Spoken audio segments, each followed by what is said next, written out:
Thanks so much for listening to this episode of Boobies and Newbies. You can follow us at Boobies Podcast on both Instagram and Twitter. And if you'd like to support the podcast and get a little extra bonus Boobies content every month, you can support us on Patreon at Boobies Podcast.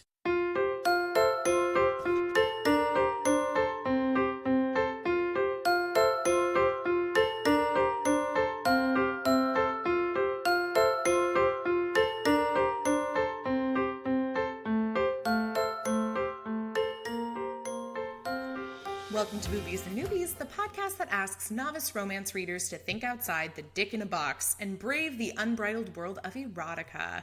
I'm your host, Kelly Reynolds, and today I'm joined by Katie Finley, the founder of Ori, a contemporary clothing brand designing for sizes 10 through 32.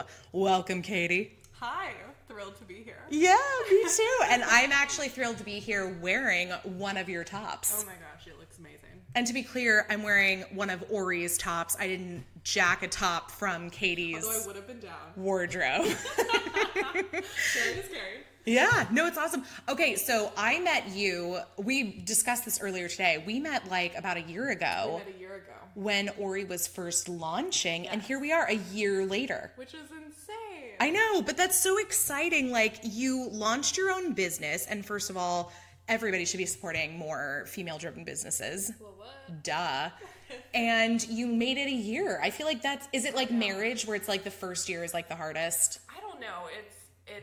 Well, we're not married, so we don't know. That's a really good word. I was about to be like, let me tell you about being married. Yeah, exactly. Tell us about what you do know. You do know nothing. about a year of business. I know about 1 year of business, nothing to compare it to in terms of being to year 2 of business. Mm-hmm. So there you go. I mean, you're starting, a new chapter. It's a new chapter every day. Yeah. Every day is a new chapter. What have you learned in your first year of, owning your own business and everything? I've learned many things, but the one that stands out is as someone who's a classic overthinker. Okay. I tend to overthink and then re-overthink and then sort of be paralyzed. And what I found is that I'm going to be prompted to overthink every day by running a business, but if you kind of just make a decision and then course correct, you end up somewhere, which is better than being where you were. As opposed to just thinking about it and not like actually making action. Totally. Yeah, no, I get it. I do that, and I'm a writer, so I do the same thing where it's like Professional thinker. Yeah, you're like, I don't want to put it out there until it's absolutely perfect, and I have to go through all these different drafts and sometimes you just gotta move. Yeah, exactly. And then you put it out there and you get the feedback and what people like and everything. So, and it seems like the response for Ori has been really positive. It's been awesome. I'm excited. I have a couple Ori tops, and I'm especially a big fan of the kind of like sweatshirt top. That's so cozy. I mean, it's not the weather for it now in LA, but come wintertime, I'm gonna live in that. My one that has the rainbow. Well, there was one time I remember I was scrolling through my Instagram feed, as one does. Yeah. I saw you wearing the sweatshirt. I was. And it was similar to seeing it in the real world. Yeah. I melted into a puddle. I was like, that's a nice sweatshirt. Yeah, exactly. Again, I did not jack it from Katie. This is an Ori sweatshirt. Super amazing. Yeah, Oh and my gosh, when there it is. when we say Ori, we're talking ORI, and just so everybody can find you guys online and everything. And where can people peruse Ori, and shop to their heart's content? So we have a new home. Our old home was Where Ori. That's not our home anymore because that's super confusing. We moved out. And we are Ori. We left the house. Okay. We left the house. Our new house is orieveryday.com. Oh, okay, that's cute. I like that. Yeah, and it's easier to remember, easier to spell. Well, and it's everyday wear, so it's perfect. It makes perfect sense. Totally. Yes. Okay. And then on Instagram and everything, you guys always have like the cutest pictures. They do so many fun photo shoots. Thank you. Yeah, it's true. Oh my gosh, thank you. It's so true. I follow you guys, and I now have started following like all the models that will be featured in your guys' photo shoots because I'm like, they look like they're living their best lives. Oh my gosh, living their best lives in front of a fan. Twirling, as models do. Wouldn't that be great if you could actually go through life like with a fan, like Slash, like, there? a makeup artist hovering over you. For real. I was in a wedding recently and got like my first professional makeup and hair done. It's truly insane. And I was like, everybody was like, oh my God, Kelly, you look so amazing. You look so great. I was like, yeah, the next time you're going to see that is going to be at my wedding. Like, because that's so not, it's not an everyday occurrence. I wish it was, but, oh, you know, we do what we do. That's actually another good key learning from business. There's nothing like a strong brow. Oh, yeah. Those makeup artists. Yes. They work their magic. Oh, God. It's true. And you know what? I have like thick eyebrows, so I always think like, oh, that's, Same. I don't have to do anything to them, right? They But just be there. yeah, but then when they enhance them. that's the word. When they enhance them, you're like, I've been doing this wrong all my life. Exactly. God, awesome. Yeah, I have deep appreciation for makeup artists now. I'm just like, Same. who run the world? Makeup artists. That's the answer. That's so the answer. Okay, cool. So everybody can check out Ori online, on their Instagram, everything. And for now, it's time to take a hard segue into zombies. Amazing. So the book that Katie and I are going to be discussing today is called Run. I have to say it like there's no exclamation point, but I feel like there should be like Run. It's implied. Run by Gillian Zane. And this one was released May 2015. It's available on Amazon for $2.99 Kindle edition. It's also book one in the NOLA zombie series, NOLA being New Orleans. Yeah. For anybody that didn't get the reference. But it's very short. I will say that. I would say if you want like a quick, dirty read, and I do mean not like quick and dirty, I mean like quick, dirty. Quick, dirty. Yeah, like it is quick and dirty for sure. This is the one for you. And this was one, typically I'll select the books that we read for the podcast, or I'll be contacted by like an author or their publicist or whatever it is to review one. But this was one of those times where I asked Katie, what are you interested in reading? Like, what do you like to read? And what did you tell me, Katie? I said post-apocalyptic fiction. Yeah, exactly. And I was like, well, there's got to be post-apocalyptic romance, obvi, right? I mean, there's so many different subgenres of romance, like anything under the sun, including post-apocalyptic. Who knew? So that is how we came across Run by Gillian Zane. So before reading this book, Katie, had you read a romance novel before? I had not. So I'm a newbie on the newbie scale, and I think that was made apparent when I suggested an alternate title to you. That's true. Yeah. So kindly said, I was that's a book that has a romantic story. Yeah, I was like, that's like a fiction you pick up at the airport that they're masquerading as a romance. Exactly, which is really, I mean, that makes sense for me because I'm a garbage person and I often read on planes when I'm trapped somewhere. Wait, how does that make you a garbage person? Because I don't read outside of planes very often anymore. Oh, okay. So when I was thinking of like, when do you read? What do you read? I flashed back to planes. Okay. Yeah. No, and you know what? I think that's better than a lot of people though. I feel like we've talked to so many people on this podcast who they just say that they don't have time to read or it's not like a priority for them, so they never read. And the fact that you pick one up to read on the plane, that's a start. The airport store. Yeah, So I do too. I love the airport store. So good. I still have the book in my bag from my last trip to the airport that I never even opened on the plane. So I think it'll be like my next plane ride book. Although I'll probably go to the airport store again. The airport store is great. It's nice to pay a premium for titles. So worth it. Okay, so this was a first romance read for you, and you're like newbiest on the newbie scale. Yes. That's absolutely fine. Had you ever thought about reading romance before? I really hadn't. And okay. So just from the introduction of this podcast too, I caught the word erotica, which I'm also familiar with. Haven't read, but I knew that it was. Yeah, genre. sure. And so now I'm curious about the difference between romance and erotica because we are definitely on the erotica scale. Oh yeah, for sure. And you know what? Actually, there was a recent tweet. God, I'm not remembering who did it. But there was a recent tweet where someone actually broke down the differences between it was romance, erotica, and I feel like there was one more. Like maybe they even called it erotic romance or oh God, it is. I'm hating myself. It's been a day, so I'm not thinking of it. But it was really good. It to me, and I think this was kind of the underlying factor in her tweet, was that it's kind of more about where does the romance, like the story about the romance itself, how prevalent is that in the story? Like, I think if it's erotica, it focuses more on a sexual journey as opposed to a romantic journey. Romance, you're always, okay, no, I don't want, well, yeah, I want to say always in romance, if it's classified as romance, you're going to have this romantic journey that ideally is going to have that happily ever after. Like, I know some people think of like Nicholas Sparks as romance. I mean, you think Nicholas Sparks, he kills off like half his characters with cancer, right?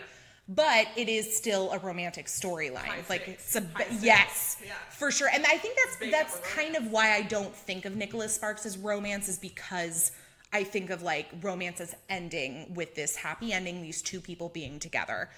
In which case, I can tell you right now, as a spoiler alert for anybody listening, that this book doesn't really fall in that category. It's very rare. It's so rare. Like, I can count on one hand the amount of romances I've read where somebody doesn't end up together or somebody dies or so. And usually it's that they do get together and there'll be like some shitty epilogue at the end where they're like, 50 years later, oh, he died. You're like, okay, well, you had a good 50, like it did work out for you in this book. And it did work out for our two main characters in this book to most extents. To an extent. I feel like this book is in a category of its own.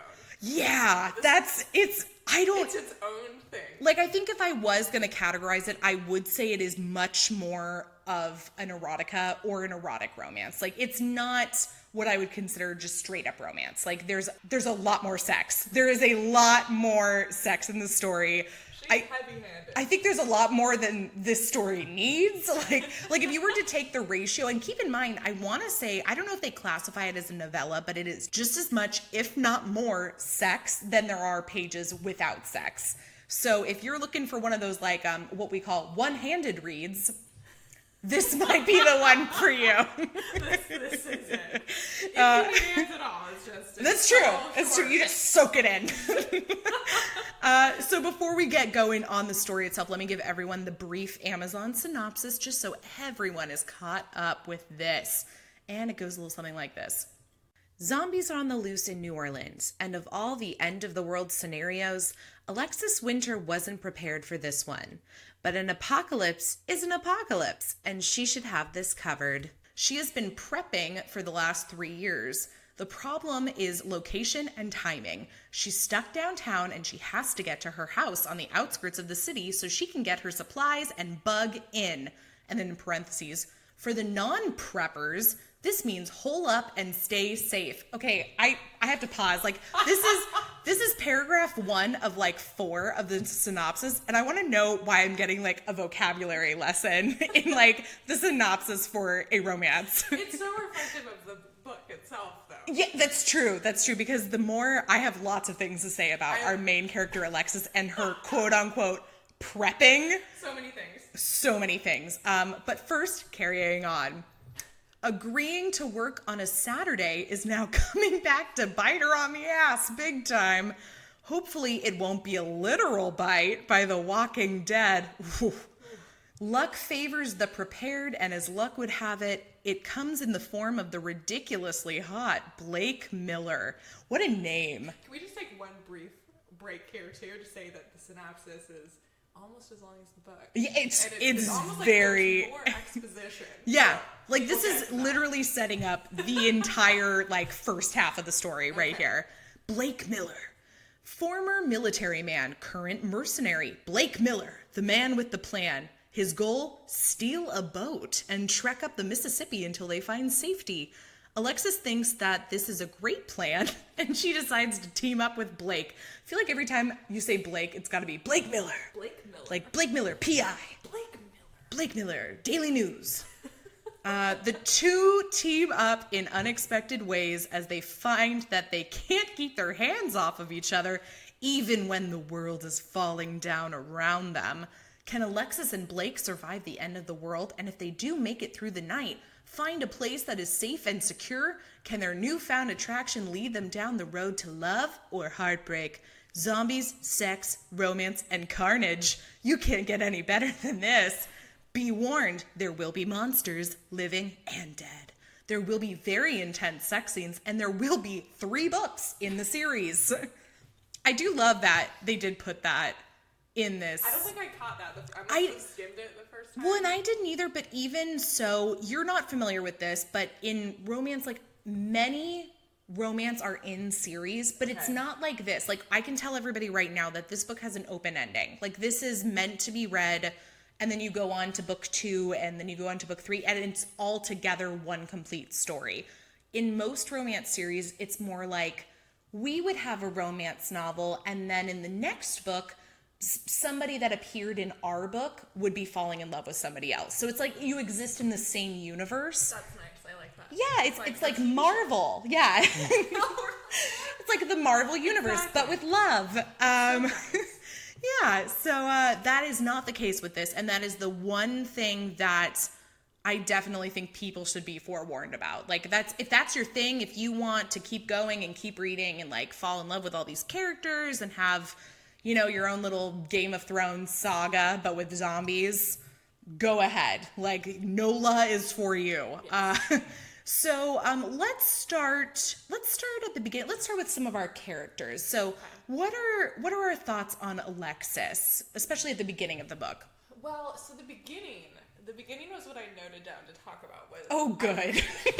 You know it's great when you've got notes on, like, chapter 2. Like, it's a podcast, make notes. Yeah. Start at the beginning. Mm-hmm. So at the beginning, I'm not sure if I am just a skimmer or I read too fast. I felt like I was reading and there was an apocalypse and she was, like, certain of her plan. There was no, like, there was no sort of, like, justification for anything. She was very ready to go. And very ready to go. So the only explanation that we get is, and they jump, I have to give Gillian Zane credit for this. I like that we jump right into the apocalypse. If you're in, you're in. Yeah, like it is like page 2 and they're like, oh no, zombies are here. Like so casually, like, oh shit, gotta get across town. Like, oh, there's a zombie in the way. Like, love it. I love the tone. That's what happened in the beginning. Yeah, exactly.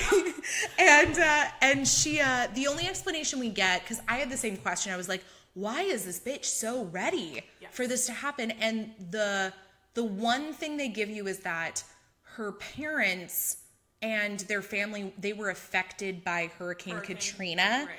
And so ever since then, she almost died. There's like mention of how she almost died in the hurricane because it was like they didn't have enough supplies at their house and they were like holed up and she was like stuck there. And so ever since then, when she moved out, she has begun prepping basically for any end of the world scenario. So I don't think she was necessarily ready for zombies, but she was like, I've got food, I've got, guns, I've got everything that I could possibly need for any sort of disaster to happen. That's good to know that she was prepping for everything because I was under the impression that it was zombies. It sort of like referenced Hurricane Katrina and then she was like, I'm prepping for a zombie apocalypse. Yeah. Like, well, that's a little bit of a leap, but still with you. At least she's prepared. Yeah. My thing, once they gave me that explanation, I was like, okay, I can buy in. Then we find out after she meets Blake and he, joins her and they're going to go to her house and get all her supplies, which we'll talk about. But we find out that she's only 20. She says something about how she's 20 years old. And I'm like, hold up. First of all, this girl has a 3-bedroom house to herself and she works at Do we know what her job is? It was something like... It was an office building. Yeah. It's usually very full. It was so vague. Like, it was just like, I work in an office building, and I'm like, okay, you don't work at an office building to make enough money to have a 3-bedroom house. Yeah, totally. Like full of guns and water bottles and everything. So that I was like, okay, but Alexis Winter. Yeah. Okay. I was like, okay, you're winning, I guess. Yes. So that's Alexis. I have to say one of my favorite things that I do like about the book is I feel like Alexis is very, very sex positive, very comfortable with herself, her body. She's very confident. She is. In fact, when she and Blake get together, I wrote down, I was like, they both seem like they're the dominant alpha personality, so I don't see this relationship going well. That being said, I was like, good for you. Like, I like that you're very proactive and, you know, willing to face the apocalypse head on, you know? Yeah, strong female lead. She doesn't second guess herself. Yeah, I was like a lot. Like, I was like, if there was like a TV show, because we need another zombie TV show. Clearly. But if there was, I was like, if this was like the main character, I would be all about it. Like, I would be so in to watch somebody like this, where they're young and hungry and like they really, you know, just kind of take care of themselves and they're ready to go. I'm like, oh, that's rare. I like that. So I did like Alexis overall for the most part. I can't say that I liked her overall for the most part, but I'm with you. I'm sort of like the proactiveness. What didn't you like about Alexis? Well, it's going to come off overly critical of Alexis, but I feel like I only wrote down, well, okay, so I think one of the things that I wrote down was, I sure hope these dickwads follow conventional zombie tropes. And it's kind of that narrative voice from Alexis that gives me pause, you know? Got it. Okay. Oh, so you didn't like her voice or the tone of her character and everything? Her kind of like. Okay, her like narration. Inner narration. Yeah, because she is the one. It's only from her point of view, right? I should mention that Katie and I read this a while ago. Like, it's been a couple months, and we had to postpone our recording and everything. So we did review. We were like ready to go and everything, but there are certain things that aren't as clear as they might have been a month or so ago, but it is told from her point of view, though, as far as I can remember. It's all from her point of view. Yeah, so I guess that's a good thing to mention, though, is that if you like her tone and point of view, because I found it hysterical. Like, there was a lot of it where it reminded me, what is it? I made a note that her tone reminded me of, like, a specific movie or show where they're just very, like, laissez-faire about, like, the things that happen. Oh, yeah. I said it reminded me of Handmaid's Tale because, like, the narration you get from Offred in Handmaid's Tale, and I'm specifically talking about the show Handmaid's Tale. I can't speak as much to the book, but the narration you'll get from Offred will be like, yeah, we're going to the store again.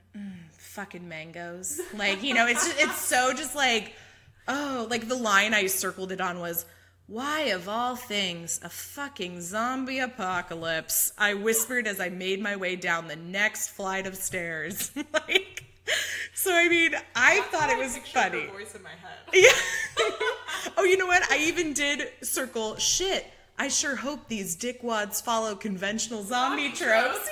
Yeah. God, and that's page 3. Like, that is page 3. That's early. Yeah. That's early. I do have to say, and you said that you read post-apocalyptic stories. Do a lot of them include zombies? Like, or some iteration? With zombies. Okay. What happens is kind of society crumbles. As we do. As it does, and then people have weapons and they're in the wilderness and sort of trying to like reorganize. Okay. And so there's usually like some sort of kind of like social, political. Very like Lord of the Flies. Super like tribey. Yeah. Okay. Got it. That's what I'm used to, but I mean, why not zombies, right? Because I was wondering, I know like sometimes when people read or watch a lot of like paranormal, especially with like vampires, werewolves, zombies, there's a lot of typical like conventions or like rules about those creatures that some people will be like, it was like when Twilight came out and people were like, this guy sparkles in the sun? What are you talking about? Like, he's supposed to like catch on fire in the sun and disintegrate. Yeah. So I think this one for the most part followed like typical zombie conventions. Like, you get bitten and you turn into a zombie. Yes. Which is, I feel like that's something you intrinsically know for some reason as a human. Right. And you become one. And if you don't know why we know it. I feel like you haven't read enough or like watched enough movies. Like, literally just turn on Sci-Fi Channel. There'll be something there. You'll find it. But that's kind of the thing. The zombie, they didn't really have anything special to them, the zombies. Like, it's not like, you know, in some movies they'll be like really fast or like they have like a thing about them. These ones, they were just zombies. The one zombie part that like really grossed me out was when they come across the zombie baby. Like, it's like closer to the end. And I was like, oh God, like the way she described it was really gross. Like, I don't want to say bad. Like, it was just very graphic about her seeing this baby that's obviously been bitten. And so the baby's a zombie, and then they have to kill the baby. And you're just like, oh God, like this is... It's a lot for a short book. Yeah, for real. That's... Oh my God. I mean, that's, if you could sum up this book in like a sentence, it'd be like, it's longer than you think. Like, or there's so much here, you know, it's longer than you think. It's true. It's like, it's not that long. Like, you could easily read this whole thing in a few hours. Like, and so much happens. So much happens. It makes me wonder if like the next two, and this book's, it's not long. So I'm wondering if like the next two books are kind of the same, and like if they're all on the shorter side. You know, it makes me wonder, like, why do 3 different books that are shorter when you can just have like one big story? Yeah. So I don't know. Whatever. I'm not a publisher. I didn't write Run. Yeah, I didn't write Run. Run. I will say, I want to see, the next 2 books in the series are called Fight and then Live. So, you know, run, fight, live. A good series of verbs. Yeah. And I didn't look ahead too far. I kind of just was looking at like this series. There are actually 2 more books after that called Justice and Honor, but I want to say that our main characters aren't featured in those books, which leads me to believe that either A, they die, or B, and what I'm hoping is the real answer, they like kind of run off and they sail away. Yeah, have their romance in the sun. Totally. I feel like Live is promising. Yeah, right? That's the last title. I'm like, okay. It gives me hope for them. Yeah, exactly. So, okay, so that is our female character, is Alexis, the, you know, super prepared 20-year-old with her own house. Yes. That is super feisty, has a job, yes. Good for her, has a job that pays enough to have a 3-bedroom house full of guns and water bottles. There was like a line too where she was like, she like pointed out like a couple guns that somebody else had. And she's like, yeah, it looks like a insert name of gun here, like Magnum 273 Winchester rifle. And she's like, but I'm not a gun expert. I thought that was so funny. I was like, wait. I want to hear more about things you are an expert on. Yeah, exactly. I was like, that was great. I remember that. So funny. I was like, good for you. So ridiculous. But yeah, that's her. And then we have Blake Miller. Blake Miller, former military man, current mercenary. He's fine. Like, I mean, as far as dominant male heroes go, I feel like he's kind of running the typical of, you know, there's a lot of Navy SEAL romance or Army romance where you'll have the male character as, you know, very alpha, very large and in charge. And that's kind of what he is. I mean, when he meets Alexis, he's also looking for his team, like his team of mercenaries. Right. And I don't know why he brings her along. I guess that was like... We just kind of like suspend questions as we... Yeah, exactly. They're clearly attracted to each other. I'm like, okay. But I'm like, it's the end of the world. You know, sacrifices need to be made. Right. And he doesn't... Like, he takes her along with him, and they're going to go get her supplies and everything when they first meet. And I thought, like, that was maybe kind of a setup for the end. Because in the end, spoiler alert, he leaves them. They're, like, boning on page, like, 90. And then by page 92, he's like... He's out. I gotta go. Like, I gotta go save my ex-wife. And so I was like, oh, is he just supposed to be, like, really... selfless? An interesting main character. Yeah, I don't know. So I never really got as much of a take on Blake, but it is told from Alexis's point of view, so maybe that's part of it too, is that she never really completely understands him. So right. She just understands all the hot sex they have. Yeah, I was trying to think of some adjectives to describe Blake when you brought him up, and the only thing that could come to mind is chiseled, and not really anything about sort of like... It's a lot about how hot she thinks he is, because right. we don't really find out who he is, we just find out who Alexis thinks he is. Like, right. So he's kind of one-dimensional in, like, the way that, like, if you were reading or watching a story about, it's very Sex and the City. Like, by no means is Sex and the City like this book. Run. Run. But people who listen to this podcast will know that I have to bring up Sex and the City, like, once an episode. And, that's kind of been one of the criticisms of that show, is that the men were very one-dimensional that they dated. Like, they were just there to service the main characters. And that's kind of the feeling I got with Blake, I was like, I feel like if Blake wasn't here, somebody else could be here. Like, yeah, it's like he's very interchangeable, like, right. Which kind of brings us to our third almost main character, Zach. This is a twist for me. Like, you don't remember him? No, I do. Okay. I just remember when the Zach storyline came up, it was a twist in terms of like what I had come to expect over the course of the 10 minutes. You and me both.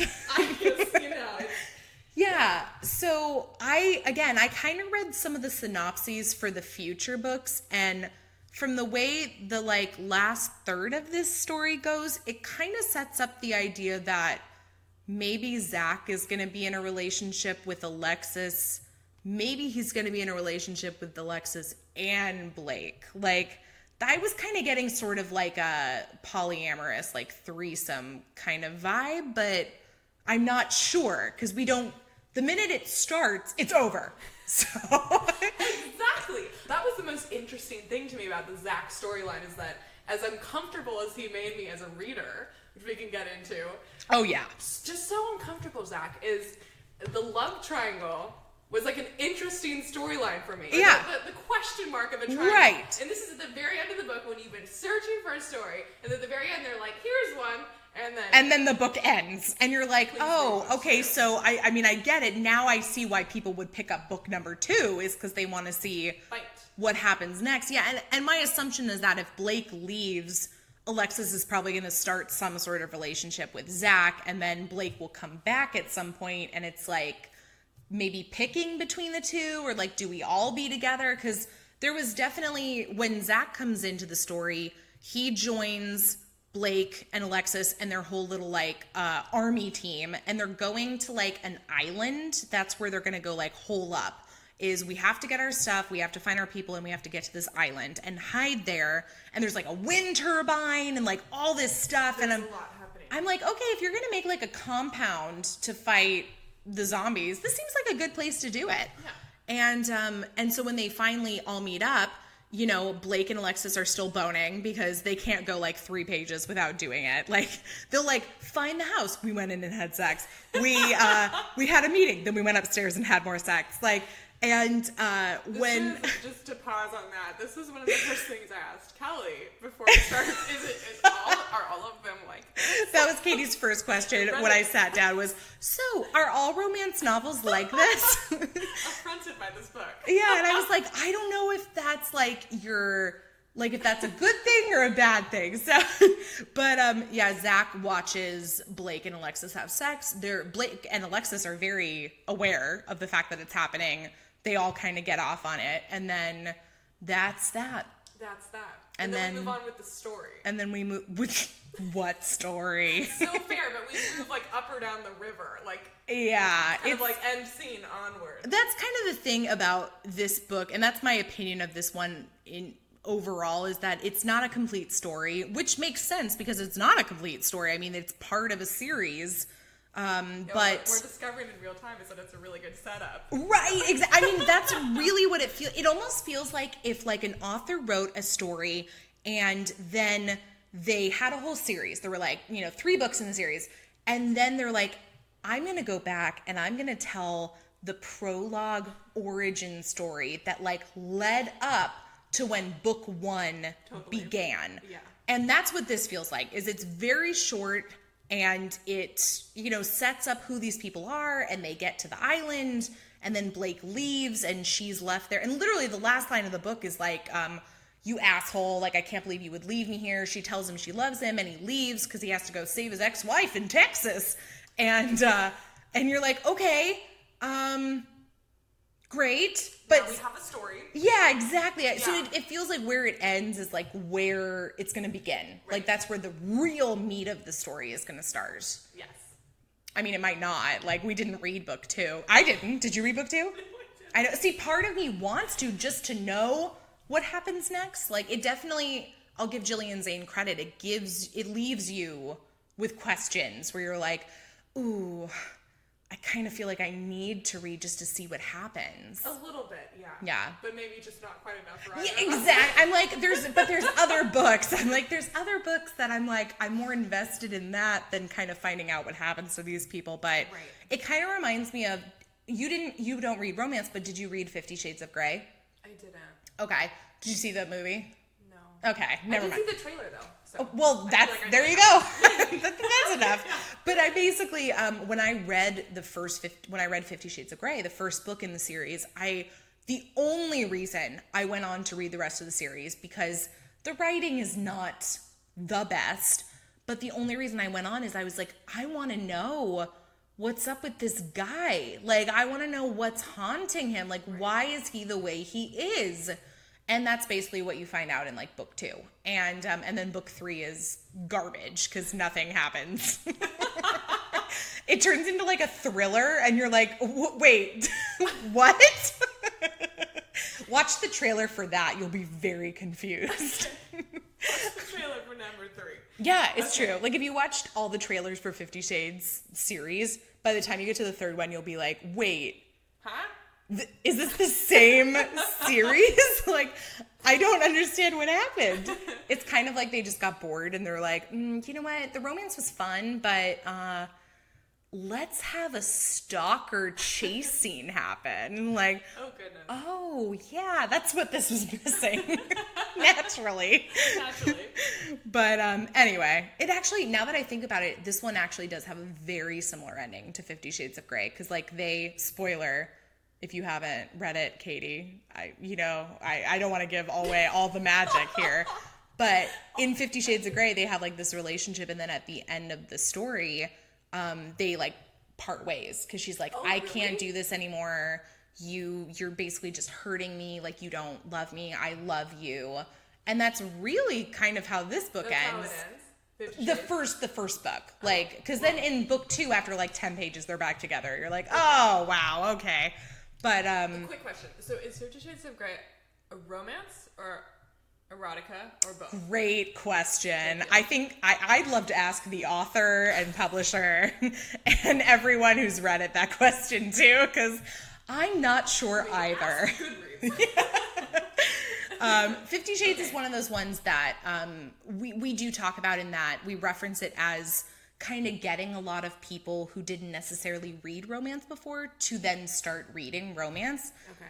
I wouldn't think of it as, I mean, I guess in that one it would be erotica or an erotic romance, because it is very much about her sexual journey. Okay. But it is a romance in that, it is also about them falling in love and being together, and how do we do that and navigate that with this sexual relationship that we also both need.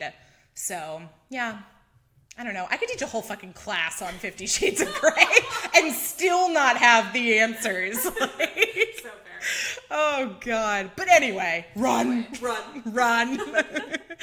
Yeah. So Alexis and Blake get together and fuck all the time. The whole book. Yeah, let's talk about that. Because there's really not that much plot to the story. I mean, the plot is like a survival plot of like any book or movie where it's, we need to get to this place and not get eaten by zombies. Right. That's it. Like, to me, the only moment that I was like, oh, this is really good, I would have loved more about this, is like when they actually, one person from their team dies and like gets eaten and everything. I was like, it's the one like emotional. Oh, it's the one. Yeah, it's like the one emotional connection where I'm like, oh man, that would have been like the season ender, you know, on season 1, and everyone would have cried, and because he was great. But other than that, it's okay. Let's get on the boat. Okay, let's park the boat. Let's go inside. Let's get some stuff. Okay, we got to get back on the boat. Oh no, zombie. Yeah. Go. Run. Run. Yeah. Exactly. But yeah, and so the sex though, okay, I have to say it's very gratuitous. Like there's a lot. I personally thought it was really good. So that's what I was gonna ask you is I don't have anything to compare it to yet. Okay. I'm in the genre. Fine. But the reason why I sort of read it without blinking and in one, you know, just kind of like, whoa! And then it was over. Is because I think that sometimes the romantic part is like the will they or won't they. Oh yeah. Right? Oh, for sure. But It's what I prefer and I call a slow burn. Because it's like you're slowly and then by the time they finally hook up, you're like, you care. Yes. You're so excited. Yeah. Oh no, right. I didn't care about either of them. Like from the very beginning. Yeah, and it was so fast and so that you're just like, woo. Yeah, it's very they get together sexually very quickly in the story. It continues throughout the story. There's never even really you know, I know you haven't read romance, but I'm sure you've seen romantic comedy movies and everything. And, you know, like, it's the typical tropes of romantic comedy where they meet and, you know, either they don't like each other at first or they have to work together. That's kind of the story, I guess, is they have to work together. And they start to fall in love. Great. And then there's that moment where, you know, speaking in screenwriting terms, it's the end of Act 2. It's exactly. Exactly, and you're like, oh no, they're not gonna get together, because that's the whole question a romantic comedy asks. One started as the FBI agent, but now exactly. they love it, and you're so invested. Yeah. Oh my gosh. But we never have any of those typical beats that you would get in a romance novel or romantic comedy in this story. It's very much they meet, they get together very quickly, and then from there, they're consistently together, no problems, until the very last page when he says, "Gots to go." So, I mean, again, it makes me wonder if sort of Gillian Zane has this overall story for between the 3 books and it's broken up that way. Like, maybe that follows more of consistent beats. Like, if you took the whole thing. Yeah, maybe this is literally the exposition. Yeah. Exactly. And so yeah, I don't know. I mean, it almost feels like if you took like a movie and you're like, I'm going to take this 2-hour movie and turn it into a web series. And you're like, there's going to be 7-minute episodes on YouTube. But if you just cut at the 7-minute mark of a movie, that doesn't mean it's like complete for an episode, you know? Yeah, it's just gonna feel like this chunk, but like each chunk should also feel complete. Like, you know, you should have these it's like chapters in a book. Like every chapter stands by itself. Right. Like you should be able to find an ending in the chapter as well as an ending in the story. And this one, it kind of felt like if there's an overall story between like books 1, 2, and 3, or even 4 and 5, I don't even know. This, like the author, publisher, whoever was like, you know what? Let's stop it right here. And this is where we will end book 1. Chop this off. It just felt so sudden, but it does feel like there may have been opportunity to insert some sort of conflict or up and down with like, so the graphic sex itself throughout the whole book, no problems. Like it's all really intense, right? Yeah. And it's all kind of the same. And I can't imagine if you didn't, like, this is your first sort of encounter with, like, this is what sex is. You're like, wow! You know, well, and I wonder, I'm like, if you took the sex out of the book, what would they be doing? Right. And they would be like... I'm like, there's only so many scenes. I can see you loading water bottles onto, like, a boat. There's not a lot of dialogue. No. Most of it is Alexis's internal. Yeah. And, like, commentary. Because that would have been in like a traditional romance novel with traditional romance novel tropes.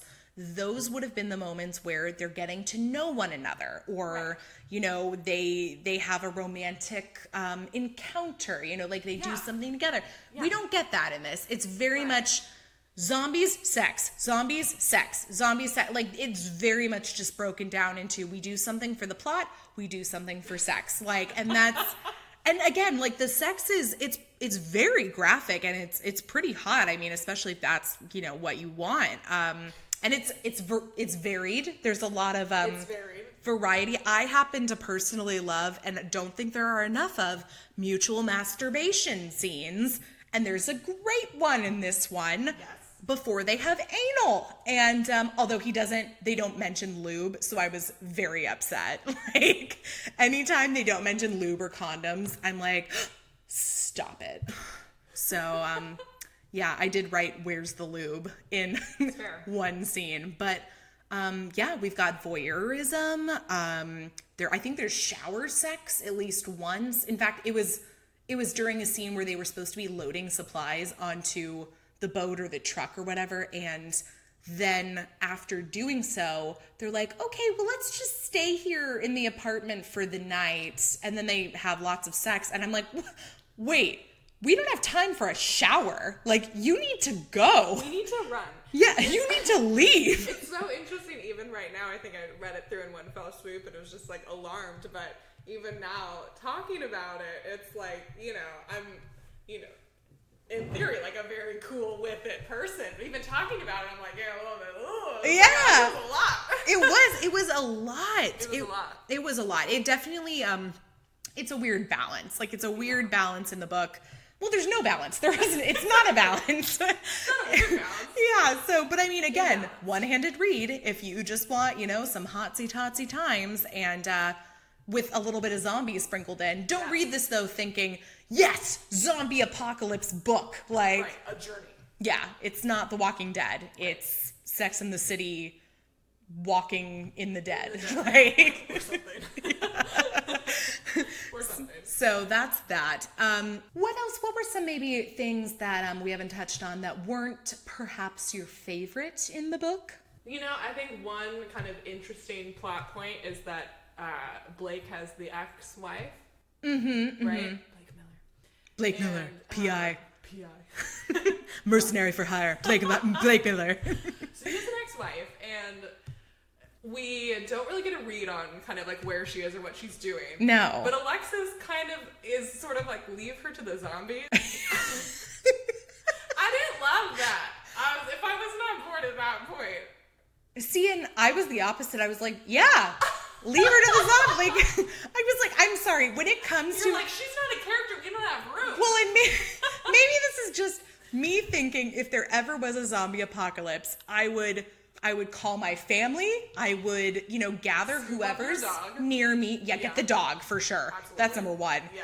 And go. I'm like, yes, I love you. We had a relationship, but I can't just come over to Texas and scoop you up. Like, I need you to kind of fend for yourself, and like maybe down the road we'll reconnect. Like, I know you aren't a gun expert, but right? I guess that was actually a thing I wrote down too about Alexis. Was she mentions all this stuff about, you know, her parents and Katrina, and that's why she's a prepper and everything. And then there's like an offhanded comment she makes where she's like, yeah, I guess I should call my parents. And I'm like, I'm sorry. Maybe I'm just like the biggest mama and daddy's girl ever, but I was like, you did not call your parents. Your parents were still alive. Yeah. Yeah, because she says, she's like, I should call them, or I should have called them. And I'm like, yeah, you should have. Go scoop up your parents. Yeah, exactly. Scoop them up. Get them and the dog and the guns and go. Like, yes. Scoop. God. But yeah, you're right. It's definitely interesting. Well, and it makes me wonder if like maybe in the next book, maybe he brings the ex-wife back, because I could see where that would definitely add some tension. But the fact that he like leaves to go get the ex-wife after he's started this relationship, and I mean, obviously this is not the time to start a relationship either. This is very, starting it in the circumstances of like adrenaline fueled and everything. So question, do you think that at the end of the day, as the readers, we're supposed to like Blake as a character? Like, are we? I don't think you're supposed to dislike him. Like, okay. I mean, you want, obviously in romance, you want to root for this couple to get together. And what's hard about this story is that they get together so quickly under such weird circumstances that you're then supposed to root for them to stay together. But we don't really see any instances of like them getting to know one another or falling in love. Like, I have a big problem with people in books or movies or whatever saying I love you to someone when we don't actually see them falling in love. Like, I need those moments. So it's like to me, it's like she says I love you so we won't leave at the end. Does she say it? She does, yeah, on like the very last page. Like, she's like, I love you, don't go. And he's like, no, I have to go. And she's like, fine, fuck you. Like, I'm just like, okay, see, that makes sense to me because you don't really love him. You don't know him. Like, you don't know him. And, but I mean, again, it's one of those situations where you're like, the end of the world, you know, are these going to be the 6 people that live together for the rest of their lives? Like, I feel like you have to make it work and everything. So I don't know. It's very sudden. It's not that I didn't like him. I didn't really feel any way about him. Like, he seemed kind in that he was willing to sacrifice himself to go save his ex-wife. And they don't have kids. They don't have a life. So I just was kind of like... So that was meant to be heroic. I guess, yeah. So. And he's definitely got that hero thing going on with Alexis. Like, he takes her along. He kicks ass, you know, all the time. He's always saving people and saving as many people as he can. So I'm like, okay, I can buy into that.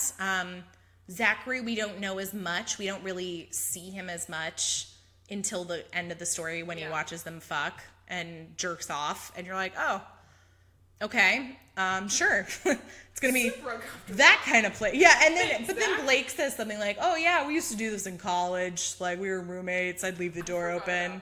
I'm like, oh, okay, that makes... But that at least... is very weird. I forgot about that. You know what? We don't kink shame here, Katie. Like, to each their own. I'm sorry. You're right. Personally... Yes. That part made me uncomfortable. Well, and we don't really get Blake's explanation that he and Zachary used to do that in college. Like, Blake would bring home a girl and Zachary would watch them have sex. We don't get that explanation until after we see Zachary jerking off while watching them, and you're like, oh, so you're right, it does come off as kind of creepy and like stalkery. That, like, I think that came off as a little shady, but what I meant was that it seemed a little predatory. Yeah, for real. I didn't love that. Yeah. It was sudden. It was very sudden. So you're kind of like, we just met this guy, and like the third scene we're seeing him in is him watching them fuck. Like, okay, it's a lot. Yeah, it was okay for me because like they do mention how like she's kind of like enjoying it and everything. So I'm like, okay, like as long as you're enjoying this and it's pleasurable and everything, like it's fine. Like if you looked up and you're like, oh my God, get the fuck out of here. Like, who are you? Then I'd be like squeamish for sure. Yeah, definitely. Because we don't want that. No. But yeah, I mean, I feel like we've talked about so much about the sex scenes here. We have to give everyone a little taste of what they've got in store. And run, Blake Miller. Okay, so I'll give you a couple options. Would you like mutual masturbation? Would you like her talking about how much she loves blowing him?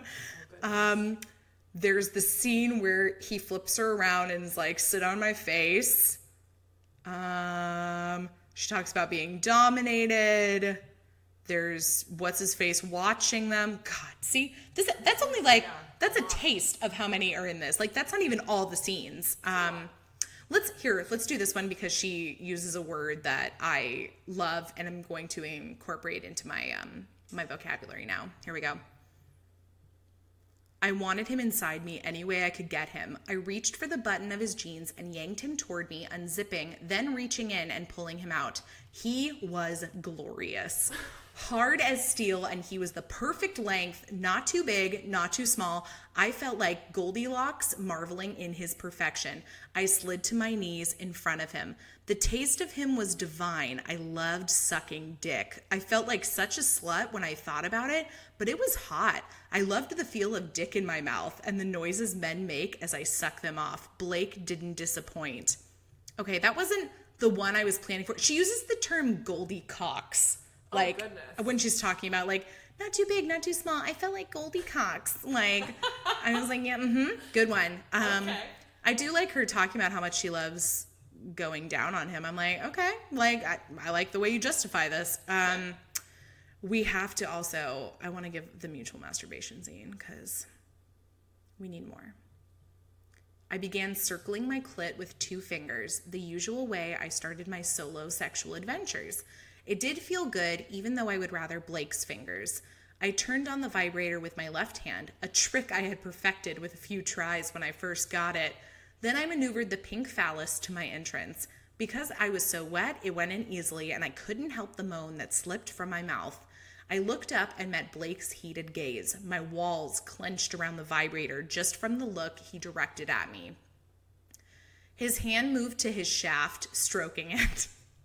I'm sorry. When I think of Shaft, I think of the character Shaft, like Shaft. Blake Miller.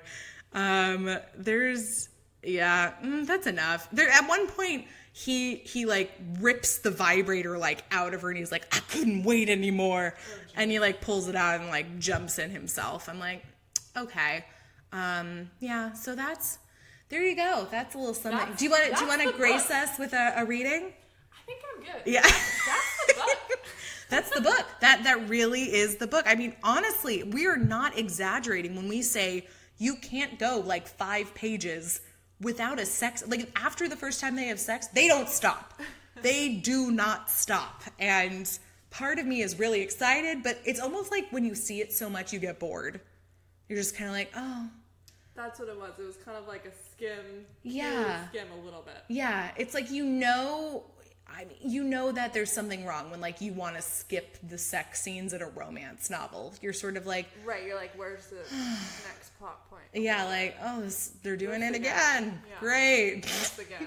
Even at least when like Zachary would come in and watch them, I'm like, okay, this is at least new. Like this is something different. Yeah, didn't see this coming, but so if people continue reading the series, let me know because I don't know. This is like something where it's like maybe I'll pick up the next book in the series. I don't know if I have nothing else to read. Like, it's not this bad to say because it's really not. I didn't think of it as a bad book. It just felt very incomplete and it wasn't what I was expecting. Yeah. That being said, it's got good sex in it. It's engaging. I mean, I read it very quickly. I'm sure you did too because it's not long, But was it the post-apocalyptic zombie romance you've been dreaming of? It's tough to answer because that dream is still forming. I think I'd try something else. You would next time. Okay, good. Yeah. Good to know. Good something to know. A little bit more slow burn. Okay, yeah, absolutely. Yeah. And I don't know how many slow burn apocalyptic romance novels I can find for you. However, there are definitely plenty of slow burn romances. There's also plenty of apocalyptic stories. Totally. Yeah. I'm thinking maybe we switch genres settings, worlds. I mean, really what we're saying is that the authors out there need to create more apocalyptic slow burn romances. Right. So Or readers need to direct us to them and we're just not aware of them because I will happily read more of them if they are. Right. Okay, so the last thing I'm going to have you do is you're going to give me a few grades. So on a scale of 1 to 10, 10 being the very best that it could possibly be, 1 being absolute drivel, we're going to grade the story, the syntax, and the sexcapades. So let's start with the story. Out of 10, what do you think? Out of 10, I'm going to give it a 2. Whoa! Shit. Well, I mean, because with a 1, you would assume that 1 had put it down. Yeah, right. I didn't. No, I didn't either. Here we are. I didn't either, yeah. And you know what? I don't think... there was never really a moment in the story either where I was like, ooh, I don't know if I'm going to finish this. Like, I have had a few like that where I think it helps that it's short, that if it was longer and this was consistent where it was just sex and no action happening, then I would have probably... Dragged on, as it were. Yeah. So what would your grade be? I mean, just for the fact that I had to keep reading it and finish it and everything, I'd give it at least a 4 or a 5. Okay. Like, and the story itself, though, I mean, is not, well, there really isn't one. I mean, that's the hard thing to say, is that what I did read, I thought was, fun as I was reading it. Would I read it again? No. Would I recommend it to somebody? I don't want to say no. Like, I feel like somebody would like this. Like, didn't you say you went on Goodreads and like checked out kind of like what the vibe was with this book? I did. So, and the reason I went on Goodreads is because I read this book and I was like, whoa, this is a lot to throw at a person. What do I do with this? This is a lot. And so I wanted to see what other people thought. Yeah, I've done that before too. I have done that. I was anxious to hear what others who had read the book thought. Mixed reviews, very polarizing. I don't know if you went on Goodreads after and checked it out as I did, but there were lots of 1 stars. Ooh, interesting. And lots of 5s. Okay. So you either were in it, or you were way out. Well, and I could see, like, you and I had different opinions on sort of the tone and point of view from Alexis. So I could see if you don't like her from the get-go, you're going to hate the book. Like, it's all told from her point of view. So, I mean, that makes perfect sense, you know? And, that makes me curious. I would be curious to check out what the other ones, who were ones, thought of it. Commentary. Yeah. Yes. Okay, that's fine. So, it's definitely on the lower end for both of us in terms of story, in that there isn't a lot. Right. Not a lot to draw from. How about the syntax? How about, like, Gillian Zane's writing? The tone, the POV? Like, if you were to read another book, would you read another book by Gillian Zane because of the writing itself? I probably wouldn't. Okay. But... This seems like it's going to be a lower end of the scale as well with this grade. But I have no thought. That's it. I probably wouldn't. Not even a number. We're not even giving it out of 10. It's just, that's it. Okay, that's the thing. This book is hard to grade because this book is just a shrug. It's a meh. To me, it's like... It's a shrug. This book is just a shrug. So it's even hard to start assigning numerical grades to it because it was just... No, that really, like, I'm thinking of, like, that emoji with the girl who's, like, shrugging her shoulders, and it's like, Exactly. Like, that really is this book. Like, it's not bad, but that doesn't make it good. Right. And it's not a lot happens, but then at the same time, too much happens. Right. Like, it's very hard to describe. And this, again, I don't know if I mentioned this earlier when we started the episode, and I know that I mentioned how we chose the book, but I had never read Gillian Zane. I'd never seen any of her books before. I think I actually did pull this from Goodreads, from recommendations for post-apocalyptic zombie books. And this just happened to be one where I read the synopsis and I was like, that sounds pretty cool. Like, I'm into zombies. I'm into New Orleans. Like, okay, I can get on board. I'm with you. I'm curious to almost see kind of what else she has out there. The syntax, I'd probably put around the same as the story. Like, it wasn't great. I did like the point of view. I honestly did like Alexis's point of view. So maybe I'd put it like at like a 5 or 6. But overall, I didn't even think about it. Like, while I was reading, there was never a point where I was like, God, this writing's good. Or like, yeah, I can't wait to read the next one. Yeah, there were moments that made me laugh. Like, I will say there's certain lines like Goldie Cox and, you know, the way that they do some of the sex scenes. There are things that I was like, okay, I like that. That made me chuckle, you know. So I'm like, okay, I didn't have a completely blank reading of it, but... That's it. That was the end of that sentence. It was a but, ... we never know. Yes, exactly. How about sexcapades? How about the sex in the book? It was intense. It was. And maybe by reading them, it was blank for like, you know, I was like, whoa. Which, and you know what, honestly, we've had books in the past too where people have downgraded it for things like that, for the fact that there was too much sex, or... the sex came back to back to back to back, you know, where Right. it was like, I'm overwhelmed by this sexcapades, you know, so Right. your call. Pretty intense. I'm going to give the sexcapades a middling 5.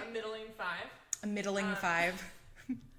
I like your like adjectives that like come with your numbers. A chewy 5. I'm gonna give the syntax a meh shrug, like, and sexcapades are a middling 5.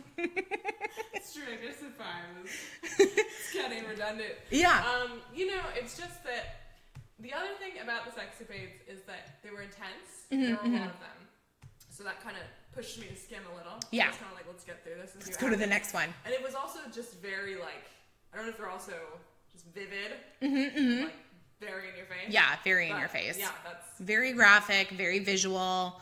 Part of me was like, if it was just about, like, the sex itself, I mean, I'd probably give it, like, an 8 or 9, like, because I'm like, oh, there's a lot, there's a good variety, and it's so funny too because I feel like such a hypocrite. There's so many books we've read where I'm like, there just wasn't enough sexual content for me, and this one I'm the opposite where I'm like, there's just too much sexual content. It's not that I'm opposed to there being so much graphic sex in a story, it's that when it takes precedence over the romance and the relationships, where that is like the main focus, and it's not by any means like a sexual journey like we talked about with like erotica or erotic romance.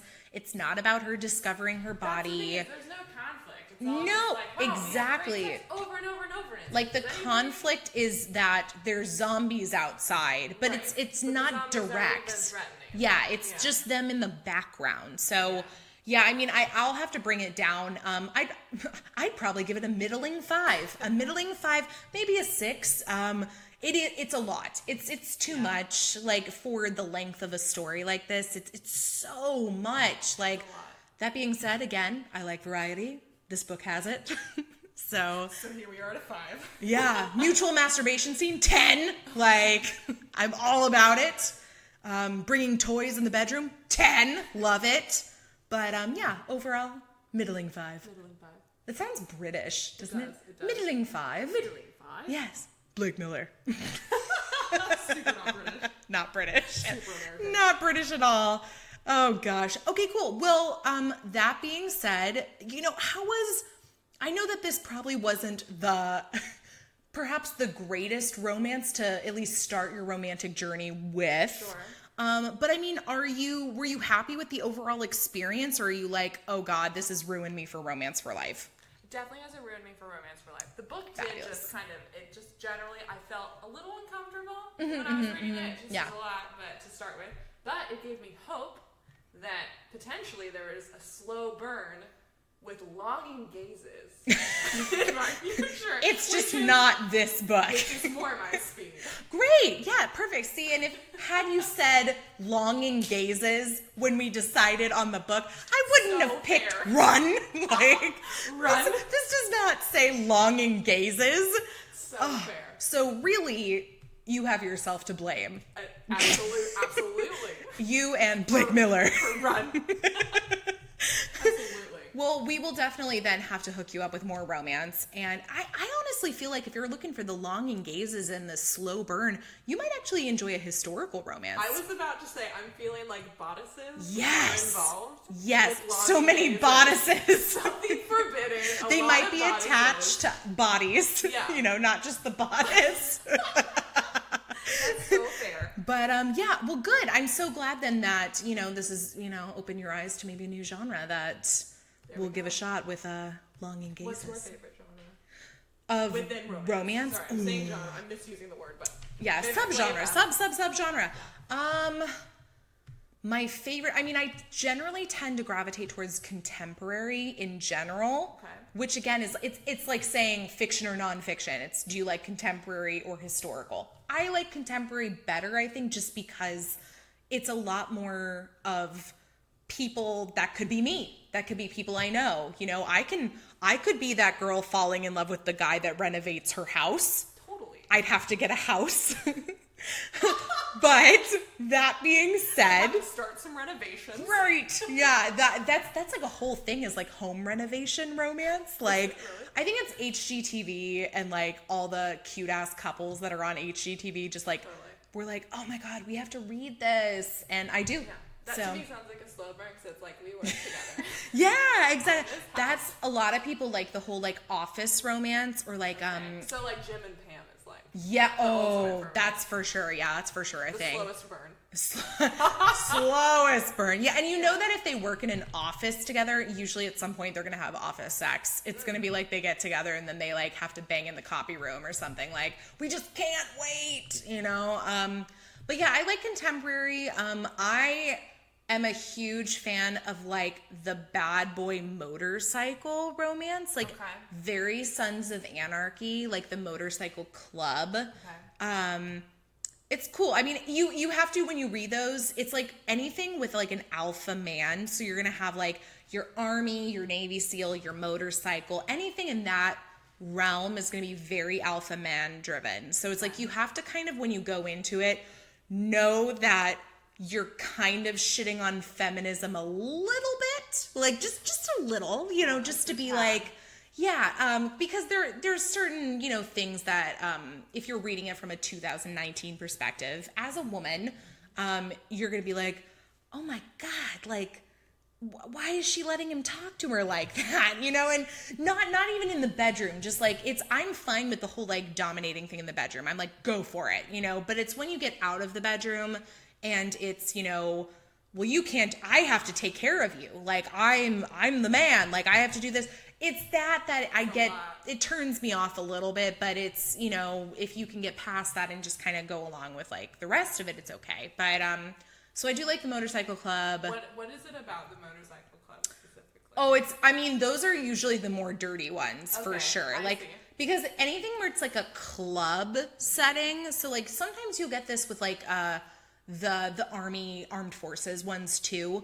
It's like they usually focus on the men. Like it's usually that the men are the ones who are these alpha characters. Like you will occasionally get one where we actually read one where both the male and female character were in armed forces. So I was like, oh cool, a woman who kicks ass too. Yes. But usually because they're like a club, it's almost like they're found family sort of thing. And I don't know if these would be for you, but like there's a lot of sharing that sometimes happens. Like you'll definitely get either some voyeurism or like group sex or a good... If there's more than 3 people, I get overwhelmed. Like, I'm like, that just sounds so chaotic. But if, like, a good ménage here and there, I'm like, okay, you know, like, it's us, and then we bring in, like, our friend. Oh, yeah, okay. Like, but then he leaves, you know. It's like he comes in, guest stars, and then pieces out. And then he'll have his book sort of thing. I like basically anything where they also set up, like, a series where you're going to meet certain characters in book 1 that you're like, oh my god, he's great, like I want to read his story, and then the author knows, so they'll make his story like book number 6, and you're like, oh, I gotta wait. Like I'm reading that right now. I'm reading a series called, what is it? It's Bootleg Springs, I think, by Claire Kingsley. And it's that's the name of the town they live in. And it's, the main characters are like a series of brothers. And so all the books are like about the brothers and, you know, whoever they fall in love with, right? But it's very cute. It's very like small town. They play on a softball team called the Cockspurs. Oh, goodness. Yeah, but like roosters, like cockspurs, and but when they play these games, they all get like drunk while they play. Like it's like you'll have to take a shot, and then it's your turn to bat. Like in Bootleg Springs, yeah. So I mean, but that's one where it's like I'm on book number 2 right now, and they just released book number 6 in the series, and book number 6 is the character that I'm like waiting for. And you don't have to read them all in order, but they encourage you to, because then it's like you get to know everybody. And the longer you wait for that guy in book 6, you're going to know more about him as you get there. And yeah, so I like the ones where you get a little history to the characters leading up to them. But so you like the slow burn too? Oh, I love slow burn. Okay. Because I'm like, I want that gratification. I want to like earn it and feel it. But it's like, if you just, hook up on page 3, where do we go from here? Yeah. But that being said, there are some stories where it's like a second chance romance. Like it'll be like they have been together and they break up, or they were together in high school and then they re-meet. Those are fine. Some people like those a lot. I have friends who have been on the podcast who love those. Those aren't as much for me. Like, I like that first meet. The meet cute, right? That's what they call it in rom-coms. Right. The meet cute. Yeah. So I love that. I love the slow burn. I love the meet cute. I love contemporary. You still will get some of those in historical romance, especially nowadays. Like, a lot of historical romance is being written in 2019 to reflect ideas that are very modern in a time where they weren't. So like, it's great to read like about a female doctor in like the 1800s, or this woman that's a governess and she, wants to start her own school, or so. It's all this stuff that you're like, oh, this is not what I would have imagined happening then. And it's because you're taking a modern woman and making her a 19th century woman. So I think that's a good way to kind of bring in new readers too, that are like thinking romance is very outdated or, stereotypical. Because I mean, it is in a way. It definitely follows a formula, but that's kind of what I like about it too, is like you go into it knowing this is going to work out. You're like, I accept the formula. Yeah, exactly. I accept it. I'm going to run with it. I don't know what's going to happen between these two, but I do know that in the end, they're going to be together and it's going to be great. So that's me. But yeah, we'll have to get you a slow burn too. We'll get you hooked, girl. You know you want that motorcycle romance. Oh, man. Well, thank you so much for doing this, Katie. And thank you so much for having me. Oh, yeah, of course. And obviously, like we mentioned earlier on, everybody needs to check out Ori. What? Get themselves some shirts. And you guys recently released skirts, yes. right? Yes. So those are available. Are they out or is it pre-order? It's on pre-order now. They should be out in a week or so. Sick. Okay, I'm going to need one of those to go with my shirt. Yeah, perfect. Well, good luck with everything. You'll have to let us know how year 2 of business goes. Oh, absolutely. And we'll have to make sure that we get Katie a good slow burn, longing gazes romance in the meantime. That sounds good. Yeah. Run. Run. Blake Miller.